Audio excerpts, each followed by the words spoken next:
Olá, gente, tudo bem? Eu estava esses dias confabulando comigo mesmo acerca dos amigos, acerca da amizade, e eu resolvi me permitir trazer uma reflexão acerca dessa coisa que nós chamamos de amigo, né? Este ser amigo, esse fenômeno que é o amigo. E eu gostaria de compartilhar com você um texto para a gente começar a questionar, para a gente começar a se debruçar sobre o assunto em questão. No livro de 1 Samuel, capítulo 18, versículos de 1 a 4, a palavra de Deus diz o seguinte: Quando Davi acabou de falar com Saul, a alma de Jonatas se ligou à de Davi. E Jonatas o amou como sua própria alma. E Jonatas fez uma aliança com Davi, porque o amava como a sua própria alma. E Jonatas se despojou da capa que usava e deu-a a Davi, como também suas vestes e até mesmo sua espada, seu arco e seu cinto. Quando nós olhamos para esse texto, diferentemente do que muitos acham ou de outros fazem crer, esse texto não está falando de boiolagem, esse texto não está falando de homossexualismo, de um homem apaixonado por outro homem.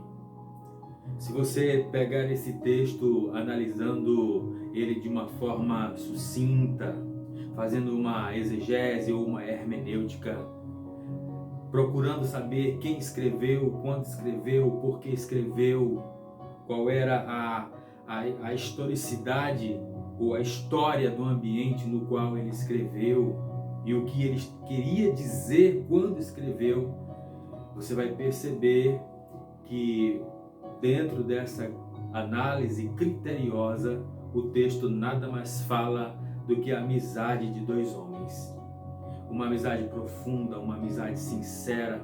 Afinal de contas, um salvou a vida do outro, um conseguiu alimentar aquela amizade durante todo o transcurso da vida, ajudando, ponderando, criando situações, crescendo a amizade cada vez mais. Então, a gente pode perceber que o texto fala de dois amigos que andavam juntos, que comiam juntos e que em determinado momento até um salvava a vida do outro. Nós percebemos que ali nada mais foi do que uma amizade regada, pautada e consolidada pela convivência. E amizade quer dizer isso, convivência, estar perto, estar junto. Muitos há que creem que pelo fato da pessoa ter milhares de amigos, ela tem muitas amizades.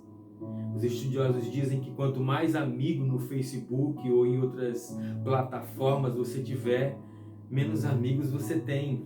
Porque o amigo é aquele que cuida, é aquele que guarda, é aquele que está sempre perto. Foi exatamente nesse particular que Salomão trouxe algo que se pode até derramar mais luz sobre essa verdade da amizade de Davi e Jonatas. E o salmista vai dizer, né, o salmista Salomão vai dizer que quem tem muitos amigos pode chegar à ruína, mas existe amigo mais apegado que um irmão. Vejam que a palavra aqui ela não está no plural, ela está no singular. Então, existe amigo que é mais chegado que um irmão, quando aquele amigo está ombro a ombro, lado a lado, participando das dores e também das alegrias de um amigo. Eu acho interessante a gente observar que em toda a história do ser humano, ele se permitiu não estar sozinho. Ou seja, ele tinha sempre alguém ao seu lado, seja da família, ou seja da sua tribo, do seu clã, enfim. Então, o papel da amizade, a dinâmica da amizade, ela sempre foi pertinente dentro do convívio humano. E conta-se a história, né, o próprio Platão, ele vai contar uma história interessante sobre Sócrates. Que na verdade, o que se sabe de Sócrates, na maioria, né, dos livros, foi exatamente Platão que escreveu. Então Platão faz uma narrativa sobre a figura de Sócrates e um amigo de Sócrates. Eles estavam comendo dentro de casa, quando de repente chegou um amigo de todos eles. E quando ele chegou na porta daquela casa e eles estavam deitados no chão, comendo e bebendo e se divertindo, falando deliberadamente acerca de todas as coisas que eles queriam conversar naquele momento. Então, aquele homem que chegara bradou em alta voz e disse: eu não acredito que Sócrates está aqui. E aí Sócrates, atônito com aquilo, disse: mas o que tenho eu contigo? Por que tu falas tal coisa? Por que tu se espanta com a minha presença?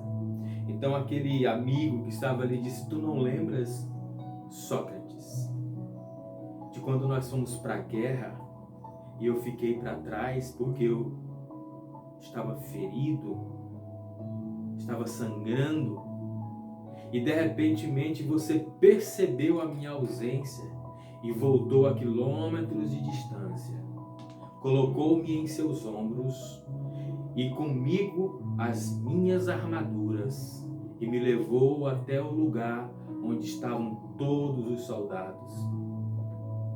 A gente, quando vê essa história, a gente até nem imagina que foi a figura de Sócrates que foi mencionada. Mas o amigo é aquele que coloca o outro nos ombros. O amigo é aquele que carrega o outro no colo. O amigo é aquele que empresta os seus ombros para que o outro possa chorar. O amigo é aquele que empresta seus ouvidos para deixar o outro falar o tempo que ele quiser. O amigo é aquele que não mede esforços para ajudar o outro em qualquer situação. E uma outra questão que a gente pode verificar também é que no livro de Ética a Nicômaco, o próprio Platão também escreve algo acerca da amizade. E eu acho que convém que se leia nessa hora para que a gente possa entender melhor acerca do sentido da amizade. Um livro escrito há mais de 400 anos antes de Cristo. Olha só como ele é atual. Olha só como ele derrama luz sobre aquilo que nós estamos querendo falar agora. Platão, escrevendo o livro Ética a Nicômaco, ele diz o seguinte: com efeito, ninguém escolheria viver sem amigos, ainda que dispusesse de todos os outros bens. E até mesmo pensamos que os ricos, os que ocupam altos cargos e os que detêm poder são os que mais precisam de amigos. E ele diz mais: quando os homens são amigos, não necessitam de justiça, ao passo que mesmo os justos necessitam também da amizade. Que coisa linda, não é? Platão falando com muita propriedade sobre a essência, sobre o sentido da amizade. Pessoal, Rubem Alves, ele também faz uma colocação extremamente interessante sobre a amizade. Rubem Alves, ele escreve sobre amigos, os amigos que visitam seus amigos. Então o Rubem Alves ele vai fazer aqui um apanhado de informações válidas e úteis acerca do comportamento do amigo. E ele vai dizer que existem amigos que você leva diretamente para a cozinha. Por que você leva o amigo para a cozinha? Porque na cozinha você se lambuza com as palavras que saltam deliberadamente da boca daqueles que são verdadeiramente amigos. Quando você leva um amigo para a cozinha, segundo Rubem Alves, você não sistematiza o que você vai conversar. Você não premedita as palavras. Você não faz uma organização textual e pontual daquilo que você vai conversar. Você chega e fala. Você simplesmente se permite falar. E qual é o melhor lugar para conversar com um amigo? Na cozinha, porque você come e você conversa. E ele diz algo mais profundo ainda. Ele diz que como nós não podemos entrar e fazer parte da anatomia do amigo, porque essa é a nossa vontade, é de fazer parte da mesma massa anatômica do nosso amigo, porque o amigo é aquele que está perto, aquele que está junto. Então você faz um bolo, você faz um café, você faz uma torta, você faz uma pizza, você faz uma carne, um guisado, seja qual for a comida. Porque você sabe que quando seu amigo chegar, ele vai comer da sua comida, daquela que foi feita pelas suas mãos. O seu amigo vai comer da amizade e vai comer da comida que o amigo fez especialmente para ele. E olha que coisa interessante, como a gente não pode entrar no amigo, a comida entra. Então aquela comida passa a ser uma extensão sua. Eu não posso adentrar, eu não posso pertencer às entranhas do meu amigo, mas a minha comida temperada, com amor, com alegria, se dará sobre o corpo daquela pessoa. E olha só o que acontece. Quando alguém está com fome, ou quando alguém quer comer algo, ela lembra de quem? Ela lembra do amigo que faz a melhor comida com a maior dedicação. Existe duas palavras que precisam ser trazidas no bojo dos verdadeiros amigos. Uma é a alteridade e a outra é a empatia. A alteridade, ela dita ou analisada de uma forma mais filosófica, ela significa que quando aquela pessoa tem alteridade, ela se torna o outro. Ela sente o que o outro sente. Ela se coloca no lugar do outro. É a questão de conhecer a singularidade e a subjetividade do outro, colocando-se no lugar dele, sendo o outro por alguns instantes. É isso que significa alteridade. É ser o outro por algum momento, para você sentir a dor ou a alegria que ele está sentindo naquela hora. E a outra palavra é a empatia. Empatia também, de uma certa forma, tem uma aparência com alteridade. Mas a empatia significa a capacidade psicológica para sentir o que o outro sente.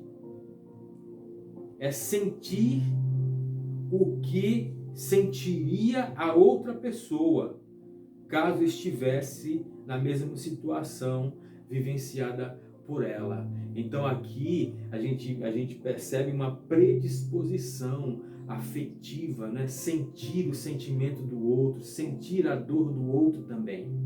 Uma é ser o outro, a outra é sentir o que o outro sente. E os verdadeiros amigos fazem isso. Os verdadeiros amigos sentem a dor uns dos outros, sentem a alegria um do outro. Os amigos emprestam seus ouvidos para que o outro fale quantas vezes quiser falar. Porque você há de convir que o amigo muitas vezes quer apenas que você ouça. Ele não quer que você dê nenhum resultado e nenhuma opinião. Ele quer apenas que você se debruce e diga: olha, os meus ouvidos estão aqui. Fala o que você quiser falar. Eu tenho um amigo que eu conheço há mais de 10 anos. Quando eu chego na casa dele no Maranhão, ele me dá o melhor quarto, ele manda comprar a melhor comida e ele conversa os melhores assuntos comigo. Certamente ele vai ouvir essa mensagem, meu amigo Gilvan. Gilvan é tão amigo meu que quando nós tínhamos 10 anos, nem sabia escrever, nós nos conhecemos basicamente porque morávamos na mesma rua e participávamos da mesma escola. E um belo dia nós fomos disputar para ver quem tinha a letra mais bonita. Quando eu peguei a letra do meu amigo Gilvan, eu percebi que a minha era um lixo perto da dele. Então ele olhou para mim e disse: faz a tua letra parecida com a minha, eu deixo. E a partir daquele instante ali, eu comecei a escrever exatamente da forma como ele escrevia. E até hoje minha letra é parecida com a dele. Talvez ele nem saiba disso. Não sei se eu já contei para ele. Pessoal, o amigo precisa passar pelo crivo do fogo, assim como o ouro fino precisa ultrapassar a quintura, né? Da mesma forma que o amigo precisa passar pelo crivo desse fogo,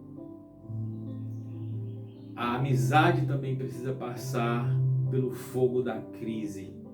Se você tem amigo, que você nunca teve um problema, que você nunca teve uma crise, então talvez não seja a hora de você dizer que é amigo dessa pessoa. Porque os amigos são aqueles que superam crises, superam conflitos, são aqueles que superam confusões, são aqueles que, mesmo em meio à turbulência, eles continuam amigos. São aqueles que brigam, choram, riem juntos, participam das mesmas situações, aqueles que se separam geograficamente, aqueles que o tempo acaba os distanciando, mas a amizade permanece. Eu tenho o privilégio de ter muitos amigos em várias cidades e toda vez que eu vou, eu converso sobre essas questões com esses amigos. E olha só, a crise, ela é a amálgama que cola a amizade. Não pense você que as intempéries, as turbulências de uma amizade vão minar aquela amizade que você tem com aquela pessoa. Muito pelo contrário, as crises, elas servem de cola, elas solidificam a amizade, porque quando você ultrapassa as crises, é exatamente esse o momento em que você de fato vai perceber quem é verdadeiramente seu amigo. Porque aqueles que têm uma amizade rasa, que desenvolvem apenas um coleguismo, quando tem uma dificuldade eles vão embora. Quando tem um conflito eles desaparecem. Quando você fala algo que os desagrada, eles somem do mapa. Ao passo que aqueles que são efetivamente amigos estão ali, juntos, mesmo nas diferenças. As diferenças, elas vão servir apenas de tempero, de sal, para tornar a amizade ainda mais saborosa. E finalmente, meus amigos, é importante a gente falar de amizade, porque até a própria palavra filosofia, ela nasceu de uma conversa com os amigos pré-socráticos filósofos, há mais de 400 anos antes de Cristo. Os pré-socráticos estavam conversando ali, num bom papo filosófico, imaginando qual é a essência do homem, de onde o homem veio, O que o homem faz aqui? Qual é a sua matéria? E aí, de repente, um dos filósofos olhou para Pitágoras e disse: Pitágoras, sabe de uma coisa? Você é o mais sófos entre nós, você é o mais sábio. Então, Pitágoras olhou para aqueles homens e disse: não, eu não sou o mais sófos, eu não sou o mais sábio. Embora eu tenha basicamente construído a ideia matemática, a equação, a somatória, a divisão, a multiplicação das coisas, todavia eu não me sinto o mais sábio. Eu não me sinto um homem sófos. Eu sou apenas um amigo da Sofia. Eu sou um amigo da sabedoria. Olha só, a filosofia surgiu da humildade de um filósofo que, embora fosse chamado de sábio, não se sentiu à vontade de ser chamado de um homem sábio. Disse apenas: eu sou amigo da filosofia, eu sou amigo da Sofia, eu sou amigo do saber. Eu queria finalizar essa reflexão singela contando um episódio que aconteceu comigo quando eu estava pastoreando uma igreja há muitos anos atrás, há mais de 10 anos atrás. Uma ovelha chegou para mim e pediu para entrar no gabinete para a gente poder ter uma boa conversa. E aquele jovem simplesmente se esvaziou, se despiu a alma e disse exatamente, falou das maiores atrocidades, dos seus maiores pecados naquele momento. Ele simplesmente se sentiu à vontade para dizer: olha, pastor, essas são as minhas confusões mentais, esses são os meus pecados, e isso tem me feito transgredir a cada momento as leis naturais e até mesmo as leis dos homens. Eu sou um pecador, eu sou um homem terrível. E aí ele disse: e aí, pastor, o que o senhor vai fazer comigo agora? Então eu olhei para ele e disse: te amar mais. Ele se espantou com aquela situação. Mas como, pastor? Eu pensei que você fosse me excluir da igreja. Eu pensei que você fosse tirar meu nome do hall de membros. Eu pensei que você fosse me expor para a igreja, falando todos os meus pecados. E você me diz que vai me amar mais. E aí eu falei para ele: olha, querido, outrora eu te amava porque eu não sabia os seus defeitos. Então eu te amava numa intensidade. Agora eu te amo mais porque agora eu sei os teus defeitos. E os verdadeiros amigos são aqueles que amam independentemente dos defeitos do outro. Hoje eu e aquela ovelha somos grandes amigos. Que Deus te abençoe e que Deus te faça produzir amigos. Alguns amigos ficam para trás, ficam pelo caminho, mas existem amigos que são até mais chegados que um irmão. Que o Senhor te abençoe, faça valer os amigos que você tem e que você seja um grande amigo também dos seus amigos.